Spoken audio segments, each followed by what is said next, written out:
What Child Is This? 1918 by Doug Whitley. Hugh silently watched the vapor rise into the cold air of the operating room from the incision he was closing. He had warmed his hands in the chest cavity of the man whose life he had just saved with his skill as a surgeon. Hugh Butterfield. Major Hugh Butterfield. Sir Hugh Butterfield. Mr. Hugh Butterfield.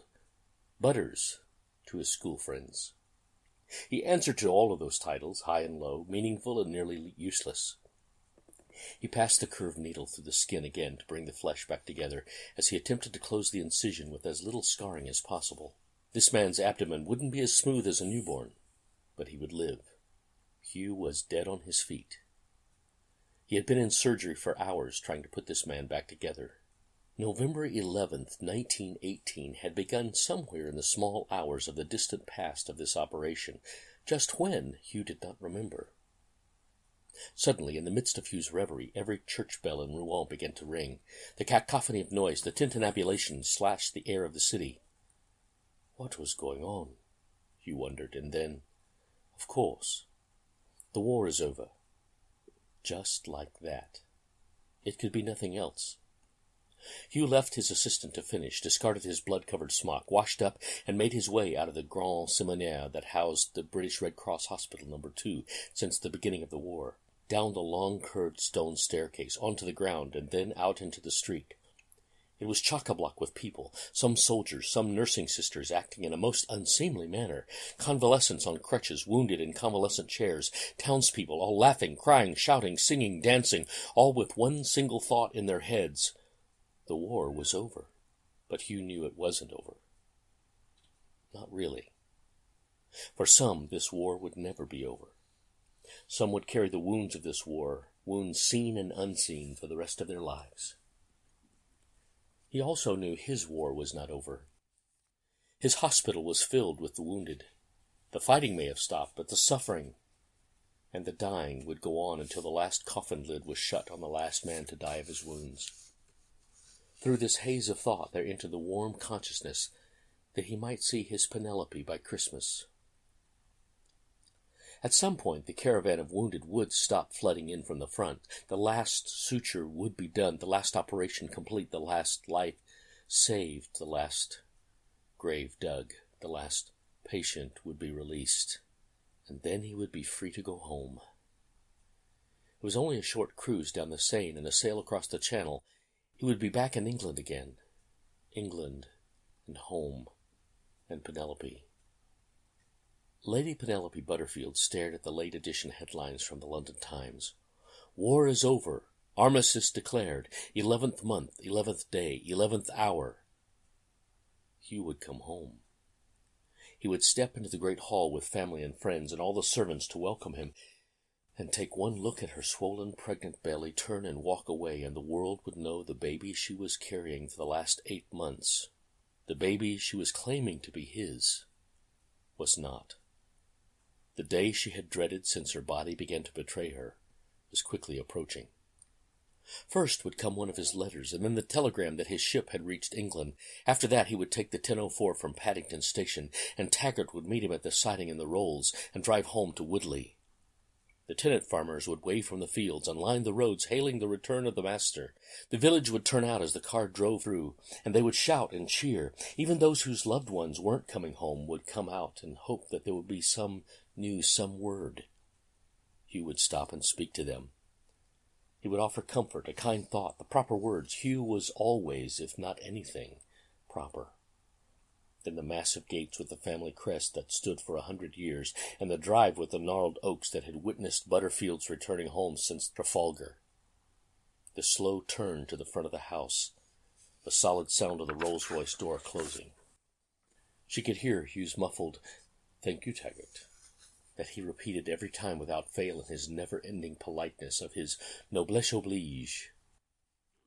He would return, see her, whirl on his immaculately polished heel and leave, and everyone would point at her, and laughter would begin, the mocking, the shunning, the turning away, the disdain, the refused invitations. She would not be received in polite society ever again. Among her set, it was not wrong to do wrong. It was wrong to be caught doing wrong. Penelope had run this scene in her mind 1,000 times in the past months, knowing that someday everyone would know what she had done. Her shame, her ruin would be complete.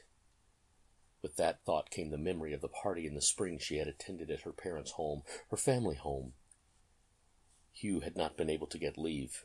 She hadn't seen him for months. Too many casualties, some new offensive by the Germans. She had been angry and lonely and bored.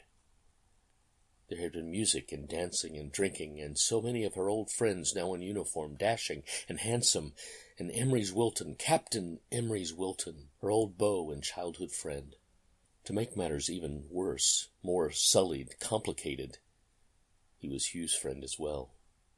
They had been at school together until Hugh went off to study surgery in Edinburgh, and Emery's had gone to Sandhurst. The next morning she had been filled with regret at her betrayal of her husband and anger at Emery's for taking advantage of her, and his mocking laughter as he said, "Well, what's a little love between friends?" She wished she would have slapped his face. She wished it had never happened.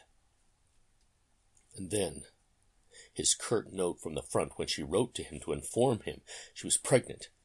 Just get rid of it. And if you can't do that, remember King David's Uriah and sleep with your husband. But Hugh hadn't come home, couldn't come home, and she did not want him to die on the front lines. Since his last note she had heard nothing from Emery's, only Hugh's letters telling her of his love, driving her guilt into her heart deeper still. She began to concoct a plan to cover her fall. Before she even knew she was pregnant, she told her maid, the servants, and her parents and friends that Hugh had some leave, but not enough to come to Woodley. She would meet him at a hotel in London. She thought first of Claridge's, but she was too well known there. That's where she had stayed since she was a girl coming to London with her parents. The Savoy was out, much too popular. Brown's was possible. The Charing Cross. It was big and fairly anonymous, sitting above Charing Cross Station. She put through a call and booked a room for 2. She made her preparations and went to meet Hugh, who wasn't coming. She checked in by herself to the mild disapproval of the manager. "My husband's coming later from France. He doesn't know when his ship will be in. We only have a short time. Yes, I know it's unusual, but as they say, there is a war on." She had her maid pack a bag. Taggart drove her to the station. She took the train to London and made her way to Charing Cross Hotel. She checked in. She went to the National Gallery. She walked through Hyde Park and absent-mindedly enjoyed the mild spring weather. Back at the hotel, she ordered 2 dinners for room service and ate them. Slept on one side of the bed, disturbed the other. She ordered 2 breakfasts and met the attendant at the door, telling him her husband was not yet awake. She ate both breakfasts, drank 4 cups of tea, tried to think of anything else she could do to make it appear as if her husband was with her. She even left one of his old razors so she could call for it later. The Sir Walter Scott quotation ran through her mind. "Oh, what a tangled web we weave when first we practice to deceive." She took the train back home and told everyone what a wonderful time she and Hugh had had together, and when it became apparent she was actually pregnant, she announced the coming child. A December baby. How lovely. Even now she blushed at all the kindnesses people had shown her. Her parents were ecstatic. Hugh's mother was over the moon with delight. One old friend of her mother's, who had lost her husband in the Boer War, told Penelope with tears in her eyes that now at least something of Hugh will be yours, even if you were to lose him as I did my Ronald. We had no children, you know. And over ad nauseum, through 3 months of nausea, the outpouring of kindness, love, understanding had only served to heighten her guilt and betrayal. And now, here she was 8 months later, carrying a child that was not her husband's, and that he would certainly know was not his. With shame she remembered another day, another trip to London, in June. She was 3 months along and just beginning to show. She had reread Emery's letter again just before she burned it. Just get rid of it. The morning sickness was bad. She spent days in her bedroom with the curtains closed, existing on beef tea and dry toast. She had reached the end of her tether. She sent her maid away, got herself dressed after a fashion, called for the car, and had Taggart drive her to the station. Mrs. Sir Hugh Butterfield was the lady of the house. No one dared oppose her. She caught a train to London with no particular purpose in mind, except escape. Escape from the house, escape from this wretched pregnancy, escape from life. It was June, a beautiful summer's day. She got off the train and began to aimlessly wander through the streets. She soon found herself at the Tower Bridge. She walked to the middle and began to stare down into the teeming water of the Thames. Boats, large and small, were plying the river. The air was heavy with the smell of oil and smoke, the cries of the gulls, the shouts of the costermongers. But the water was hypnotic. She could just step off this bridge, and all her troubles would be over. No baby, no shame, no life. "Long way down, Dax. Ain't no trouble worth that, love." A warm Cockney voice broke her reverie. Penelope turned to see the short, middle-aged woman dressed in the dark blue and red trim of a Salvation Army worker. Before she knew what was happening, the woman had looped her arm in Penelope's and began to walk her away from the bridge railings. "You come with me, love, and let's get a nice cuppa. And you can tell me all your troubles, although, by my way of thinking, there's only one trouble a woman's got mostly. But you come along with me. I'm Kitty, by the way, Miss Kitty Jones." Almost in a daze, Penelope was walking across the Tower Bridge, and in a short time found herself in Tower Teas. "You'll lose your head over our scones." "I don't know's I approve of their slogan, mind you," Kitty said, as part of the constant stream of gentle conversation she had produced since she walked Penelope off the bridge. "I mean, given what happens to the heads of the tower, people gawping over beheading, I don't hold with that. Not that some shouldn't be parted from their heads, mind you, but, well, I don't need to see it. And that poor King Charles fellow, I mean, he couldn't help himself, could he? It wasn't his fault. He was born king." Tea was ordered, and some of the most beautiful and flavorful scones Penelope had ever tasted, the equal of cooks, were consumed. Penelope was trying to decide how to extricate herself from Kitty when Kitty said, "Now, love, suppose you tell me why you was contemplating making away with yourself on Tower Bridge at the middle of a beautiful spring day. I know you're thinking what a nosy pockering old besom, but, love, believe you me, ain't nothing I ain't heard before, and between us, nothing you ain't done that I ain't done in the younger and wilder days. Often thinks of them troubled young men who got me into so much difficulty, Mr. Younger and Mr. Wilder, before I met Mr. Jones.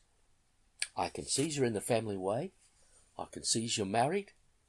And I reckon the baby you're carrying ain't your husband's. But, love, murder ain't never a solution to any problem."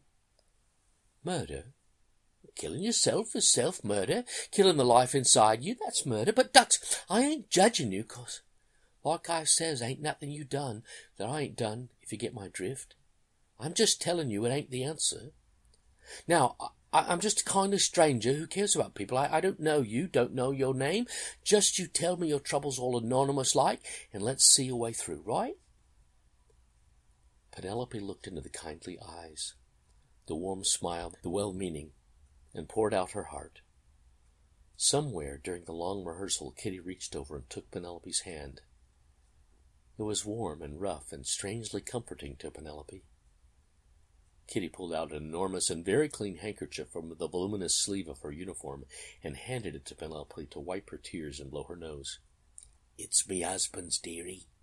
All very clean, new laundered, I take his, 'cause it's bigger and more useful, like than them scraps they hand out for a dry lady's dainty tears. Ain't no dainty tears share where I come from, crying ugly more like." When Penelope was finished with her recital, she felt spent and better, but her heart was still filled with fear. "Now, love, I ain't saying you ain't got problems, that'd be foolish, and I ain't saying there won't be some trouble, but let me tell you here from the good book what Jesus said. He said, 'Let not your heart be troubled.' He said, 'My peace I give unto you.' And when there was this woman taken in adultery, And them nasty Pharisees didn't bring no man, as if a woman could be taken in adultery by herself. And Jesus said, let him who is without sin cast the first stone. And them men went away. And then Jesus said, God did not send his Son into the world to condemn the world, but that the world through him might be saved. Between you and me, lovey, I reckon there's some others who thinks they were sent into the world to condemn it, but I ain't one of them. So, you just think on that, love. And you make your way back to that lovely home of yours in West Watset, and you trust Jesus to work this out. And if ever you needs me again, you'll find me on Tower Bridge of a morning walking up and down, looking for ladies in trouble, not unlike yourself. Kitty went to the proprietress and paid for their tea before Penelope had a chance to protest. She lifted the spent handkerchief from Penelope and stuffed it in her capacious drawstring bag. Then Kitty took Penelope by the arm again and walked her back across the Tower Bridge toward the nearest train station. Penelope purchased her return fare and turned to Kitty. Kitty smiled and put her hand on Penelope's cheek. I'll be praying for you, love. And then to Penelope's great astonishment, Kitty hugged her, turned, and was soon lost in the crowd at the station. When her train was called, she boarded and went home. She found Taggart patiently waiting for her at the home station. She heard him mutter under his breath when he put her in the rolls, Ain't no accounting for pregnant females. Penelope smiled, but she knew her troubles were not over. A hug and a smile would not remove her fear completely, but she clung to the phrase Kitty had given her, Let not your heart be troubled.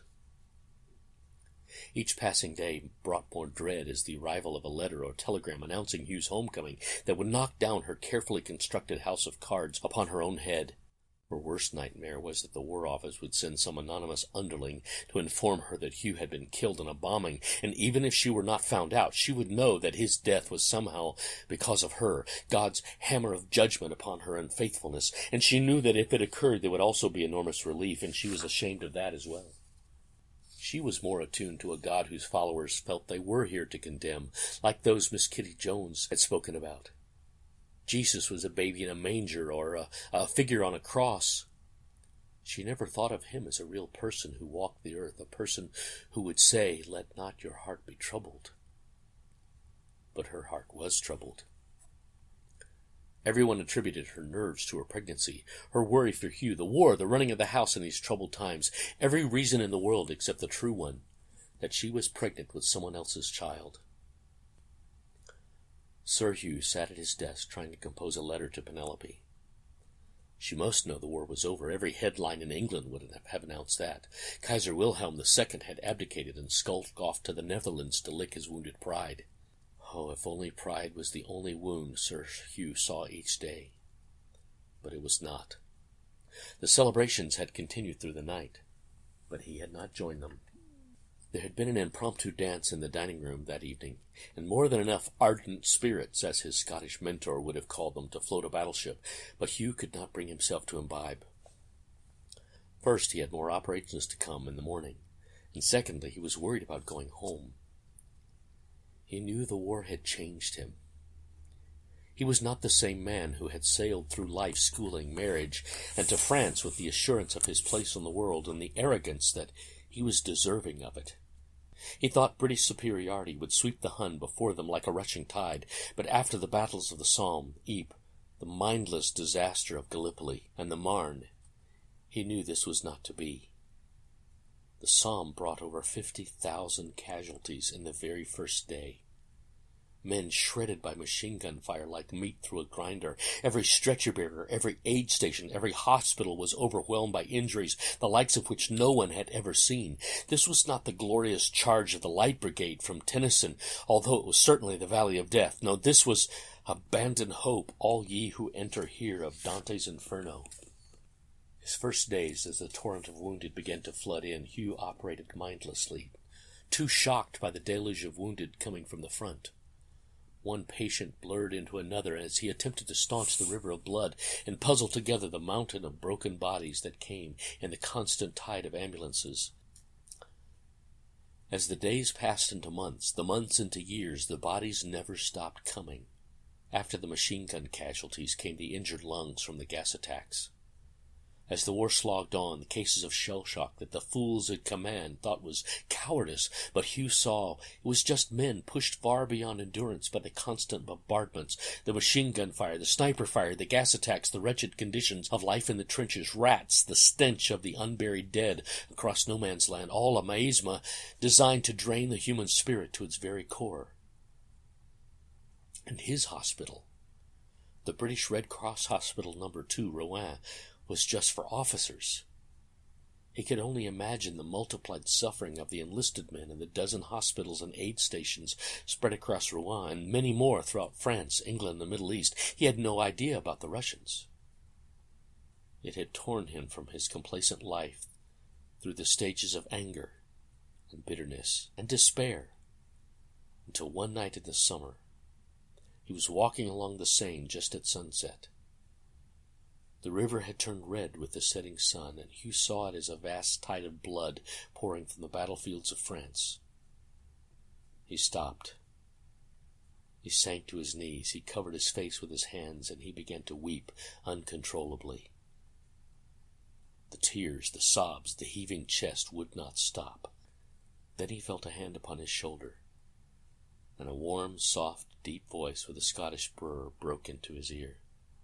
"I kent you're not all right, Doctor, but is there anything I can do to help you?" Hugh turned like an automaton and gazed into a bearded face with a bandage over one eye, covering the left ear. The man was wearing the uniform of a patient at his hospital. "You're Mr. Hugh Butterfield, the surgeon, are you not? You're the one responsible for putting me back together again. I reckon I'm wondering if I can return the favor." Hugh hiccuped to a stop, drew out his handkerchief and wiped his face and nose. He was slumped on his knees. So was the Scot beside him. "Patient 1589, head injury, shrapnel, left ear missing, sutured repaired." "Well, I've been called by many names, but never that one to my face. I'm Group Captain Forbes, RAF. Well, RAF since 1918. But since we're already intimately acquainted, you might say. Please call me Angus. I know. Who ever heard of a Scot with the name of Angus before?" With that, Forbes held out his hand. Slowly, Hugh grasped the man's hand and quietly said, Hugh Butterfield. I'm sorry you've caught me in such a state. It was suddenly all too much." And he remembered his duty, and he asked, "What are you doing out of hospital?" "You do not worry, I'm absent without leave. Matron lets me out of the Constitutional for this time of the night, since it's nothing vital wounded, only my head. She's a bonny lass, is Matron, and it's hot in the ward. Cooler here by the river. There's a wee bench down by the way, a bit where we might sit and speak for a while if you've a mind to." Hugh rocked back on his heels and stood, brushing off his knees as he did so. The Scot stood along with him. Slowly they walked by the river until they came to a bench that looked out over the tidal Seine. Without another word they sat. They were both silent for a long time.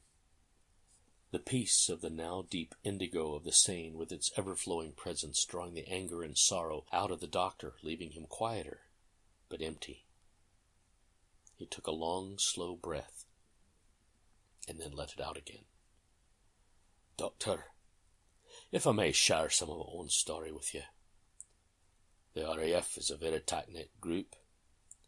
One day, I lost half my people. The last man crashed and burned alive in front of me. Nothing I could do to save him. I couldn't even shoot him to put him out of his misery. Sometimes even now at night he screams. I doubt I shall ever forget it. But I found some peace in Jesus Christ." Hugh stirred and stared flatly at the captain. "Religion. You think religion is going to fix this? What kind of God would kill and maim millions in war and then turn around and kill millions more with the Spanish influenza epidemic?"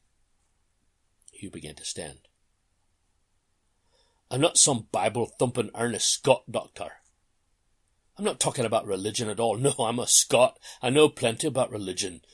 Church on Sunday, spring fates, some judgmental Church of Scotland rector with a high dudgeon telling you how to live the perfect Christian life of thou shalt nots. Now, pass the plate and don't forget the poor box. Nay, I'm talking about a man who walked the earth and said, 'Let not your heart be troubled.' You believe in God, believe also in me. A man who, when the enemy came to get him, one of his own cut the ear off of the servant, reached down and he put the ear back on. That's more than you could do for all your skill. And I'm not saying I'm not thankful. I'm just saying Jesus is the great healer. And this is not about religion at all. Hugh slowly sank back down onto the bench. The night had fallen, and the sudden stillness after the captain's impassioned words was filled with the peaceful sound of roiling water. Fireflies had come out. Perhaps we could talk again. I need to get back to the hospital. I'm on call soon, Hugh said, looking at his watch. Oh, aye, me too.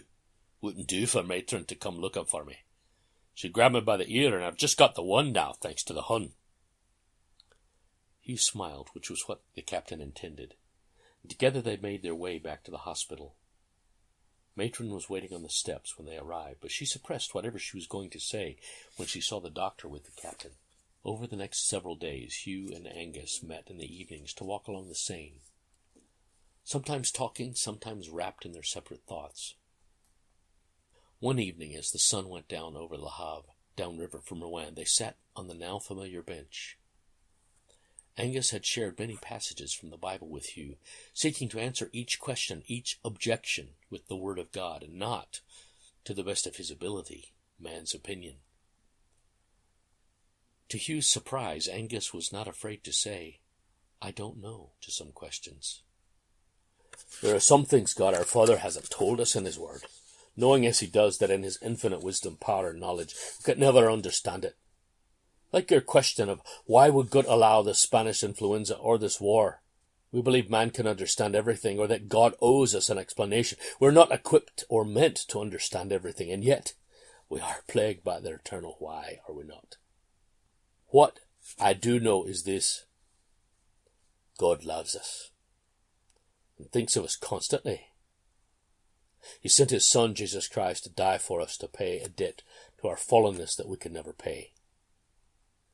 He tells us in his word, John 14 and verse 6, I am the way, the truth, and the life, and no man cometh unto the Father but by me. Romans 5 and verse 8 tells us, but God demonstrated his love for us, and that while we were yet sinners, Christ died for us. And in Romans chapter 10 and verse 9 and 10, that if thou shalt confess with thy mouth the Lord Jesus Christ, and believe in thine heart that God hath raised him from the dead, thou shalt be saved. For with the heart man believeth unto righteousness, but with the mouth confession is made unto salvation. In Romans 10:13, for whosoever shall call upon the name of the Lord shall be saved. In John 20 and verse 31, but these are written that you might believe that Jesus is the Christ, the Son of God, and that believing you might have life through his name. So there you are. It's not about going to church, or making some sacrament, or even abiding by a set of rules. It's about trusting God's word, believing his promise, and calling upon Jesus Christ to save you. That's it in the proverbial nutshell. But it's not something anyone else can do for you. This is between you and God. Now, I'd best be getting back to the hospital before Matron starts to worry over me again. Angus got up, leaving Hugh alone on the bench. Hugh sat and stared into the darkness toward the mighty Seine. All his fears, his worries, his doubts, indeed his woes, drew down to this one thing. He needed to call upon Jesus Christ to be his Savior. And there in the darkness, that is exactly what Hugh did. He prayed to a God he could not see, and yet had no doubt now that he was there. That God loved him and sent his Son Jesus to die for Hugh. It was as if a great burden had lifted from his heart. He rose and returned to the hospital to face another night of suffering patients and the ordeals of surgery, but now as a different person, a believer in Jesus Christ. All this came back to him as he sat to write Penelope. How would he explain his newfound faith? It would all sound so abstract and holier than thou in a letter. She would think he had lost his mind or become some primitive Methodist, or worse yet, some earnest Scottish Presbyterian. No, he would write telling her what she must already know, that the war was over, but that casualties continued, and the men under his care were not out of danger yet. It was his hope that the War Office, in its infinite wisdom, would release him before Christmas. He wrote her nearly every day now, telling her of his patience, his days, rejoicing over his successes, minimizing his failures, because she would never understand what they truly meant to him. He tried to find light, everyday things to share, to give her some idea of his daily life, without the misery and the suffering, and above all, he did not share his faith with her. He was afraid to go down that road until they could meet face to face. Wilkins handed Penelope the silver tray bearing the envelope, with Hugh's familiar scrawl. He brought it in and delivered it as he did everything with the solemnity of great state. Penelope took the envelope from the tray as if it were a summons to appear at the Tower for beheading. My beloved Pen, as I'm sure you know, the war is over. But my war isn't over. In the last hours before the armistice came into effect, both sides continued bombarding the other as if to use up all their shells before they spoiled and went off date. At the very end, we had more casualties come in than the previous days. All of that to say that I shall be some days more here, perhaps weeks. It is my earnest hope to be home by Christmas, or perhaps a bit before. I miss you so much, my dearest Pen. Yours, Hugh. Penelope put the letter down with a small sigh. The inevitable would be postponed for another few weeks, 4, perhaps 5. With the illogical thought of those who see disaster looming but hope that everything will miraculously resolve without catastrophe, she rejoiced that she could put off worry a little longer. She leveraged herself up from the daybed, the island which the doctor had marooned her for the daily duration of her pregnancy, and began her trek through the house to the domain of the housekeeper, Mrs. Wilkins. Even though the housekeeper would gladly come to Penelope, it was a small diversion to walk through the house and see the workings of the manor. Even now, preparations were being made for Christmas. The silver was being polished, the furniture moved. After a brief conversation with Mrs. Wilkins to let her know Hugh's news, and some small consultations, plans for Christmas, concessions from Mrs. Wilkins to let Penelope know who was really in control of running the house, Penelope threw on a wrap and began a slow walk through the winter gardens, bereft of their summer splendor, to continue her worry about the future of out of doors, with only the red blossoms of the camellias making an appearance. The days passed quickly, as they do, with one fretful day melting into another, with each day's care carrying over from the last, until Penelope's plate of worry over her future was heaped to overflowing. The doctor came at regular intervals to see to her pregnancy. She often thought of pouring out her troubles to him, but he had been the family doctor for so long she had no hope of his understanding. She sometimes entertained some wild idea that she could deliver the baby secretly during the night and escape to leave it on the doorstep of some parish church far away while escaping herself. Nothing in her experience or education had prepared her for the circumstances in which she now found herself. It was now mid-December, and Hugh would be home in a matter of days. Hugh continued his rounds in the hospital, seeking to alleviate the ravages of war in the minds and bodies of the officers under his care. But now he found himself caring for their souls as well. His daily talks with Angus continued, with time given for studying the Bible. Hugh began devouring the Scriptures as he had once poured himself into his medical text and journals. His mind turned again and again to Penelope. How would he explain this to her? How would she perceive his newfound faith? Would she disdain him? Would she become someone he no longer knew? Would they, like so many other couples who continued on long after the love was gone, because the divorce was simply not done, not in their circles? He thought back on a letter he had received from a patient. Grateful to Hugh for saving his life, but disconsolate at living in a house where either people tiptoed around him like he was at death's door, or slapped him on the back and told him, "Just buck up, old man, and get on with it." They had no idea what he had seen or done.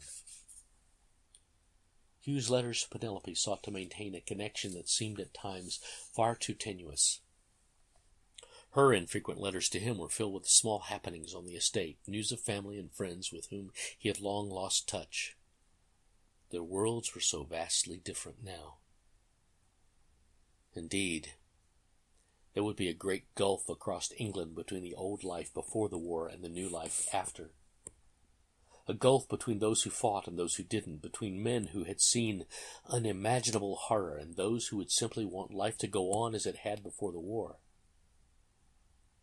Already Hugh knew of villages that had lost every man of a generation.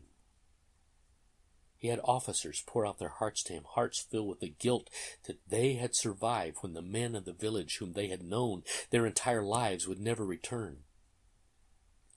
Generations of history broken because every son of the house had died in France or Belgium or Jerusalem or Turkey. Hugh saw that the things men suffered and died for would change forever, that there would be things men would never fight for again. And yet in his own life now there was a hope that he had never carried.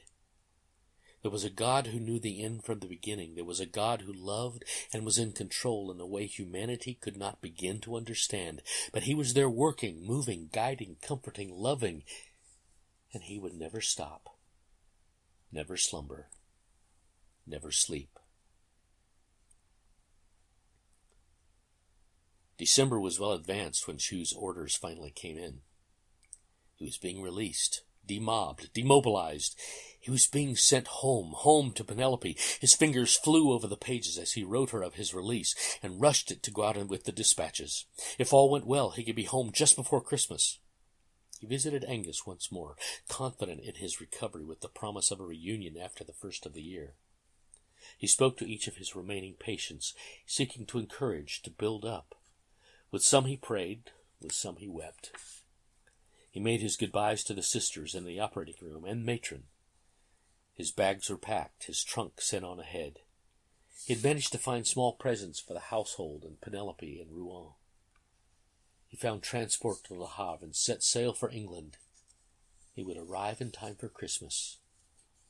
Christmas at Woodley would be heaven itself with all that Hugh had faced over the last 4 years. Just to be home again would be wonderful, but at Christmas, with the house decorated, redolent with evergreen and holly, roast goose, plum pudding, venison, grouse, all the green vegetables he could eat filled his mind with Christmases past. There would be Christmas crackers and silly hats, music and dancing, eggnog and mulled wine overseen by Wilkins, an enormous Yule log that would be burning in the fireplace. There would be friends and family and pen. Penelope sat with the letter in her hand. The long-awaited, long-dreaded event was happening. Her judgment was upon her, and like a frightened rabbit she could do nothing. Her mind quickly calculated Hugh's return. Tomorrow, perhaps the next day, if there was a delay in transport. Christmas Eve, Christmas Day at the latest. Is this how prisoners awaiting execution felt? Is this what they went through? She spent the rest of the day in a sleepless night with shaking hands, dry mouth, fear sending shock waves to her very core. Hugh urged the troopship forward across the 100 miles between Le Havre and Portsmouth. He made the train to Waterloo Station, but there his luck ended. With so many men returning home, the trains were packed to overflowing, and he had to wait a day at his club to get a train to his home station. And even then it moved, it seemed to him, with glacial slowness. Now he would be home until Christmas Eve, and late afternoon at that.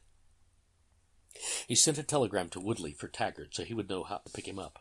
He considered sending another to Penn, but what would he say? And what if she didn't want to come? He knew the word would spread, and the tenants and farmers would turn out to welcome him home. Wilkins would turn out the staff. He would pass through the village and look into the eyes of those who had lost husbands and sons. At least now he would have more than hollow words to give them comfort. But that must all wait. He must see Penn. He must hold her in his arms again, no matter who it might shock, no matter what blush it might bring to a serving maid's cheek, or a smile to a footman's eye. He was going to hold his wife in his arms as if he would never let her go.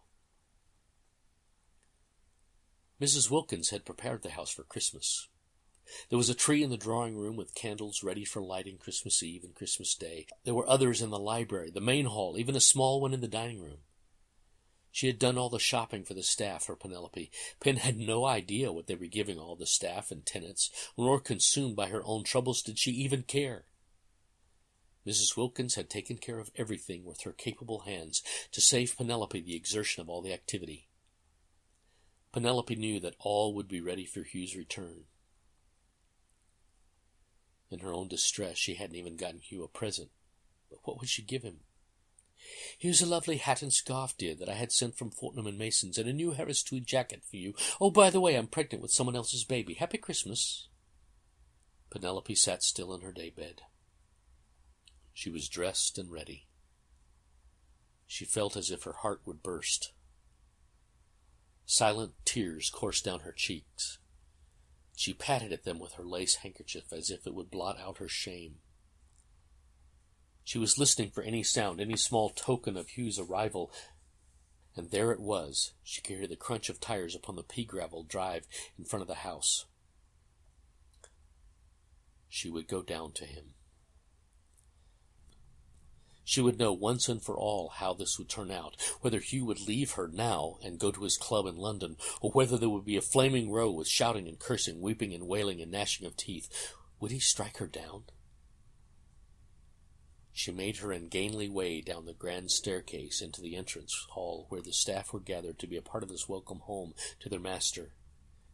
Even Hugh's hunting dog was there on a leash, with his tail wagging and his mouth panting. Wilkins moved to bring her a chair, but she waved him off. She would face this standing. She heard the solid thunk of the Rolls-Royce doors, and just as she had imagined 1,000 times, Hughes murmured, "Thank you, Taggart," and the muffled welcomes from the staff. She could not make out Hugh's replies, but she knew he was smiling and nodding to each of them, just as he had when he brought her home as his due bride, and they had gathered in welcome. With that thought came new guilt and overwhelming fear over what she had done, what was about to be known for all the world. The door opened, and there stood Hugh, framed in the pallid light of the setting December sun. It was December 24th, Christmas Eve. She could not see his face. She could not read his look.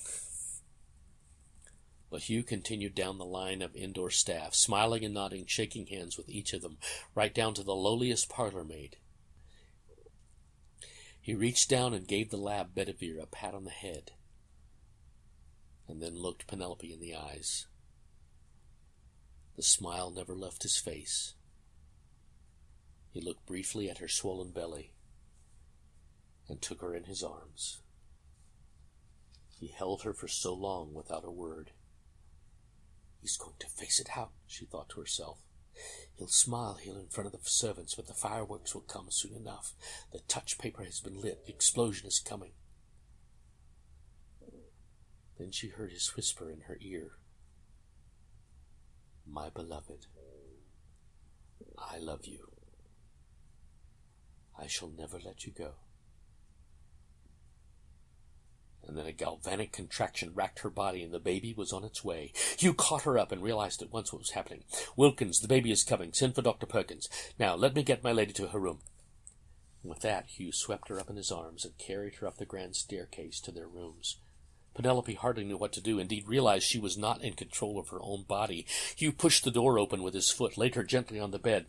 He began loosening her clothing and helping her out of her dress. Penelope's maid came and began fussing at her mistress's clothes.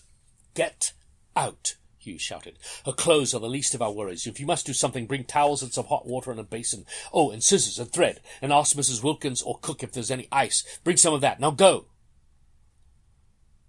Penelope was on a knife edge, not knowing what was going to happen, not wishing to break this spell of Hugh's caring attentions. Another contraction galvanized her body. Hugh looked at his watch. Who was this man? Penelope thought. Had war so changed him? Perkins will not arrive in time, my beloved. I shall be delivering our baby. Our baby, she thought. Our baby, but he must know it's not our baby. She grasped his hand and squeezed it until she saw him wince as the contractions kept coming. Breathe, beloved. Breathe. Breathe.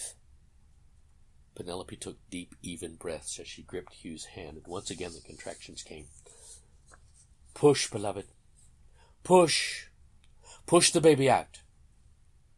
Hugh wrenched his hand free and moved to receive the baby just now making an appearance. At that moment the maid arrived, set down the bowl, and promptly fainted in the doorway. Fortunately, Mrs. Wilkins was right behind her. She took her by the arms and dragged the limp body into the hallway. "What may I do to assist you, sir?" "Take the towels and mop Pen's face. Give her another towel to hold on to. Bite, if necessary. She may want to suck at a piece of that ice you have with you if there's time." There wasn't. Hugh dipped his hands in the basin that had just escaped being spilt, and washed them quickly. There was a deep groaning moan from Penelope as she made the final effort to obey her body's urge to push the baby out. And then Hugh caught the baby. Mrs. Wilkins handed him scissors and thread from her capacious housecoat, and Hugh tied the cord and cut the umbilicus. He wiped the baby down with towels and held him up just as the infant took his first breath and let out a mighty wail. Hugh put the baby on Pen's breast, and she held him, feeling his own warmth through her shift. Hugh covered the baby with another towel to keep out the cold. He stood and gazed on Pen and this baby. "Why don't you step out for a bit, sir? Let me straighten things up here." "No," whispered Penelope. "Please, stay. Don't leave." Mrs. Wilkins, ever efficient, gave a stir to the fire, gathered up the towels in the bowl of blood-stained water, and went from the room, closing the door. Hugh knelt beside the bed and put his hand on the tiny infant he had just delivered. Pen put her hands on his head, her fingers weaving into his hair, tears running silently down her cheeks, onto her hands, his hair, and then the words began to flow. The floodgates of her fears burst open, and the story rushed out in quiet desperation, without justification, serenely acknowledged her fault until Hugh knew everything except who fathered the baby she carried inside her. She shared every fear, every desperate thought, every deceitful action, until the whole of the story was told, and still Hugh said nothing. And then he said, "It was Emery's. Emery's is the father." How could you know?" "He was brought into my hospital. He was dying. Machine gun wounds. He had been in surgery with another doctor, but there was no hope. He sent for me. I could see he was nearly gone. He grabbed my hand, and with his lost strength he said, 'Sorry, I'm sorry.' And then the light went out of his eyes, and he was gone. I do not believe that you are a wanton, beloved. It would have had to have been someone who you cared about. But even without that, I knew Emery's well enough to know he would take any opportunity he was given. It was all one to him. He would not shoot my birds on a hunt. He would not fish my waters without permission. But he would take any man's wife in an instant as his right of conquest." Penelope murmured her assent. There it was. She had birthed another man's child, a cuckoo in the nest. A man who was a rake, a dilettante, a bounder, a rounder, but not a faceless shadow, someone they knew, someone whom Hugh would see in this child's face. How were they to go forward? There was a discreet knock on the door, and Mrs. Wilkins entered. "Would master and madam like tea served up here this afternoon, sir?" Hugh did not move from his knees or raise his head. Wilkins would just have to deal with it. "Yes, Mrs. Wilkins, that would be marvelous. How I have missed English tea served in the tea service in civilized surroundings. Thank you." Mrs. Wilkins set the tea tray down on the pie-crust table next to the window in the bedroom they shared until the war started. There were scones and clotted cream and jam. The tea, a fragrant Earl Grey, filled the room with the smell of oil of bergamot. When all was in readiness, Mrs. Wilkins stepped back. "Thank you, Mrs. Wilkins. This is the most civilized vision I have had since the war began. My wife, my baby, and English tea." Please give Cook our compliments, and thank you too, Mrs. Wilkins, for your thoughtfulness. As you wish, sir, and may I say, sir, once again, how good it is to have you home, and congratulations on the birth of a son. You may, Mrs. Wilkins. And now off with you, and have tea with your own husband. We can handle this. Mrs. Wilkins made a small bow and backed out of the room as if she were in the presence of the Queen. When the door was shut, Hugh rose slowly and went to the table. There was the china teapot with the small violets that he remembered from childhood, the china cups and saucers, the small plate for scones, sterling spoons and a spreader. Even the jam pot was one that carried memories for him. Here on this beautiful table stood the civilization. No, more than that. The gracious peace that was home to him. Such a foolish thing, English tea. Well, here is where I should say, shall I be mother? But you seem to be filling that role more than adequately, Hugh said with a small smile as he poured a cup for each of them, his hand on top of the pot as his mother taught him. He put in the sugar he craved in France and real cream. He fixed Pen's cup the way she liked it, with lots of cream and no sugar. He took the teacup and saucer to her, and with the baby already sleeping on her breast, she took it from him, not looking. With her head down, she asked, "How can you be so calm, so loving, so forgiving?" Hugh put his cup down after the briefest of sips and sat down on the end of the bed at her feet. "Beloved, I have witnessed enough pain, enough anger, enough despair, enough hurt to last several lifetimes. Whatever our faults and failures, whatever our weaknesses, it is through no fault of its own that this baby is conceived. No, it is my fault, my failure, my weakness. Very well, Pen. I love you. Let me read something to you I found recently." Hugh reached into the side-flap pocket of his uniform and pulled out a small book. Penelope could not see what it was. Then he began to read. "Though I speak with the tongues of men and of angels, and have not charity, I am become as sounding brass or a tinkling cymbal. And though I have the gift of prophecy and understand all mysteries and all knowledge, and though I have all faith so that I could remove mountains and have not charity, I am nothing. Though I bestow all my goods to feed the poor, and though I give my body to be burned, and have not charity, it profiteth me nothing. Charity suffereth long, it is kind.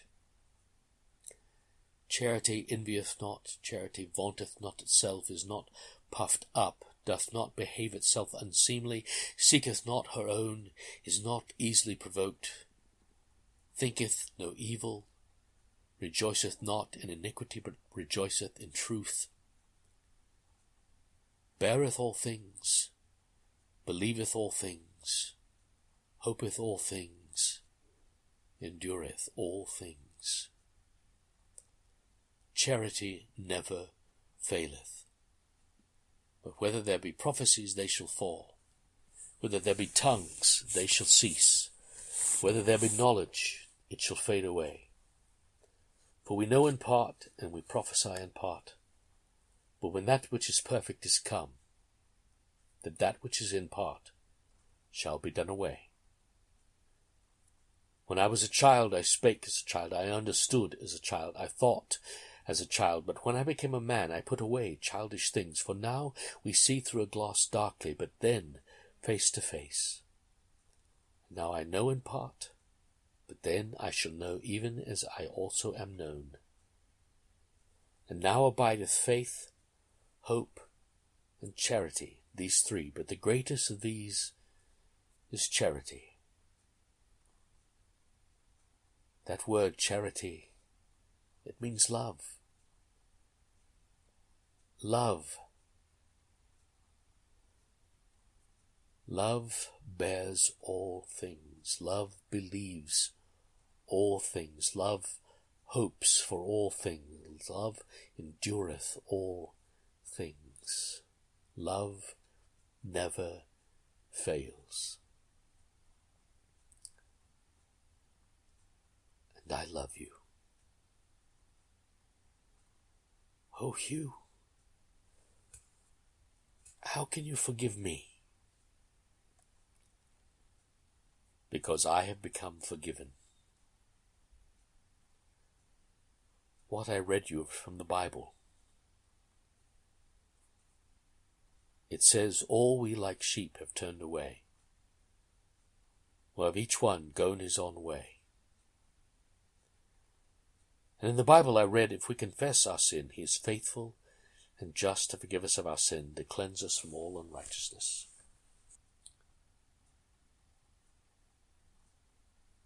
Jesus says, and forgive us our sin, for we also forgive everyone that is indebted to us, and lead us not into temptation, but deliver us from evil. Do you remember that from the Lord's Prayer? We have quoted so often, so meaninglessly in church over the years, but it is true. I forgive you everything because I have been forgiven. I did not know what Emrys had done when he asked for my forgiveness with his dying words, but I know what I have done in my life, and that God has forgiven me because of his Son, Jesus Christ. Whatever I expected to face when you returned home, it was never this. Mrs. Kitty Jones was absolutely right. Mrs. Kitty Jones, I shall tell you later. Pen, I cannot shout at you, I cannot accuse you, I refuse to strike you. I can imagine the scenes you have built up in your mind and the multitude of ramifications you have projected onto this day. My only answer to you is that I love you, I forgive you. But what shall we do? How shall we go on? What is to become of us, of me, of this baby? At the risk of sounding like a complete religious zealot to you, and not remotely the man you married before the war, let me read something else I came across just yesterday on the ship. I had no idea how apposite it would be at the time. I just remember thinking whether I could do the same, but I find I can. He turned a few more pages in the small book, and he read again. Now the birth of Jesus Christ was on this wise. When as his mother Mary was espoused to Joseph, before they came together, she was found with child of the Holy Ghost.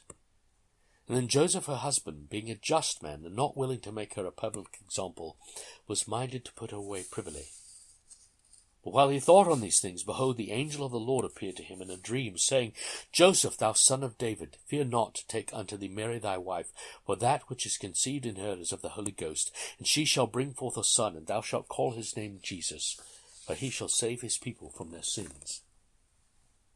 Now all this was done that it might be fulfilled, which was spoken of the Lord by the prophet, saying, Behold, a virgin shall be with child, and shall bring forth a son, and they shall call his name Emmanuel, which being interpreted is God with us. Then Joseph, being raised from sleep, did as the angel of the Lord had bidden him, and took unto him his wife. And he knew her not, until she had brought forth her firstborn son, and he called his name Jesus. God asked Joseph to rear a child that was not his as his own, and not put his wife to public humiliation. And so there we are. This is our baby. What child is this? Our child, beloved. Our child. The end. Merry Christmas from the Whitleys.